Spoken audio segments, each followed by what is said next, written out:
Hello, Joseph here. It's February 2020, and this marks the 1-year anniversary of my decision to teach online lessons exclusively as opposed to in-person lessons. I know there's many teachers out there that are interested in making this switch, and I thought it might be helpful to share my experience over the past year. A few years ago, I had several students who were taking trips and doing other things, and they really needed their lesson times to move around very frequently. The problem with this is that I had created routes around where these students lived, and this was not really easily adjustable. In fact, once I had enough students, I really couldn't offer any flexibility whatsoever. I decided to explore online lessons as a potential solution to this problem. Any student who couldn't take their lesson at their regular time just met with me online on a different day, and this way I was able to keep up with regular lessons. A few unexpected things happened as a result of this. First, I realized that I absolutely love online lessons. They really solved more problems than they created for me. And since I enjoy working with technology and working from home, this situation ended up being a perfect match. The other unexpected thing is that my students started taking advantage of this new policy and having online lessons as makeups much more often than I had anticipated. Although they liked the idea of in-person lessons better, they really seemed to depend on the flexibility that Skype lessons offered.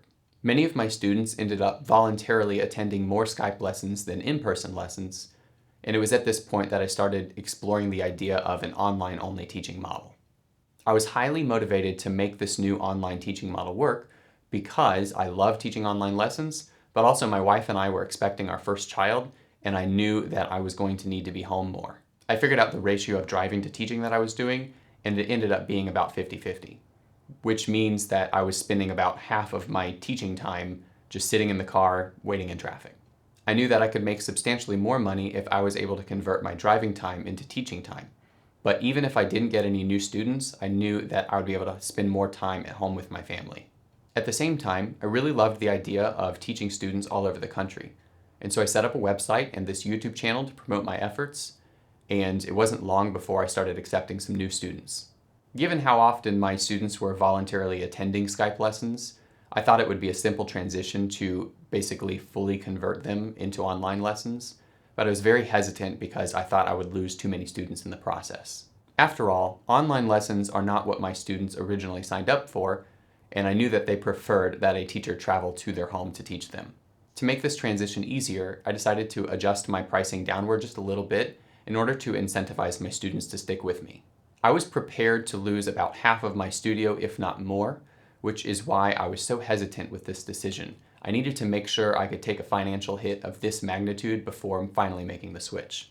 When I was ready, I gave my students some advance notice that I would no longer be offering in-person lessons as of February 2019, and I created some documentation to help them out with their online lesson setups. To my surprise, I did not lose a single student throughout this process.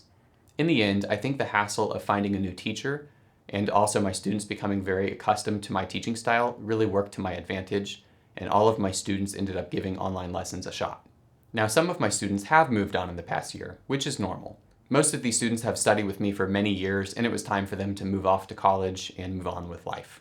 I still have many of the same students that I've been teaching for years, and I've worked to refine my setup and teaching techniques in order to serve them in the best way that I know how.